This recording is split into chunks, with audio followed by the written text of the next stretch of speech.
ప్రభునామమున మీ అందరికీ శుభాభివందనాలు తెలియజేస్తున్నాను. ఈరోజు మీ అందరి కొరకు నేను ప్రార్థన చేయబోతున్నాను. పరిశుద్ధుడా పరలోకముందున్న మా తండ్రి నాయన, మీకు వందనాలయ్యా. ఈ రోజు నాయన ఈ ఉదయం చూడగలిగామంటే మీ కృప ప్రభువా. నువ్వు ఇచ్చిన కృపను బట్టి మేమందరము నాయన అందులో ఎంతో సంతోషంగా జీవించగలుగుతున్నామంటే నీకు వందనాలు ప్రభువా. నన్ను ఈ రోజంతట్లో మీరు మాకు తోడుగా ఉండండి ప్రభువా. అనేక మంది ప్రభువా ఉద్యోగ విషయాలలో నాయన, ప్రయాణ విషయంలో నాయన తండ్రి, వారు ఉన్న విధానాన్ని బట్టి ఆయన వారికి మీ కృపను బట్టి వారిని కాపాడుతూనే ఉండండి నాయన. తండ్రి, ఆహారం లేని వారికి ఆహారం దయచేయండి ప్రభువా. ఆయన కూడు లేని వారికి నాయన కూడును దయచేయండి నాయన.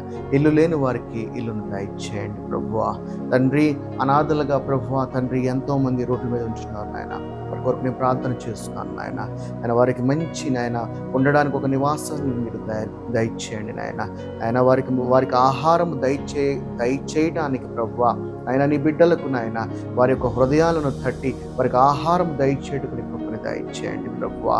తండ్రి, ఇంకా ఎవరైతే హాస్పిటల్లో నాయన అనారోగ్యం పాలై ఉన్నారో నాయన, హాస్పిటల్లో అడ్మిట్ అయి ఉన్నారో నాయన, నేను వారి గురించి ప్రార్థన చేస్తున్నాను, వారిని జ్ఞాపకం చేస్తున్నాను ప్రభువా. నువ్వు తిన్న దెబ్బల చేత నాయన స్వస్థత అన్నావు ప్రభువా. వారికి ఆ గ్రహింపును కలగనివ్వండి ప్రభువా.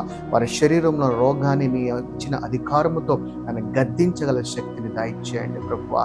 ఎవరైతే నాయన తండ్రి డెలివరీ విషయంలో నాయన హాస్పిటల్లో ఉన్నారో వారి కొరకు నేను ప్రార్థన చేస్తాను. వారికి మంచి కాన్పును దయచేయండి ప్రభువా.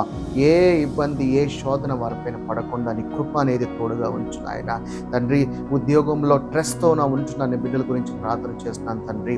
నాయన ఈ రోజు నాయన స్ట్రెస్ లేకుండా ఎవరు లేరు ప్రభువా, ఒత్తిడి లేకుండా ఎవరు లేరు ప్రభువా. నాయన ఈ ఒత్తిడిని నాయన నీ కృప ద్వారా విడుదలను దయచేసి నాయన నీ కృపను బట్టి నాయన బిడ్డలందరినీ దీవించమని అడుగుచు నీకు మహిమకరంగా ఈ బిడ్డలందరూ ఉండులాగున యేసుక్రీస్తు నామం పేరట ఈ రోజంతటా ఈ బిడ్డలందరినీ కాచి కాపాడమని అడుగుచు నజరేయుడైన యేసుక్రీస్తు నామం బట్టి అడుగుచున్నాం తండ్రి. ఆమేన్.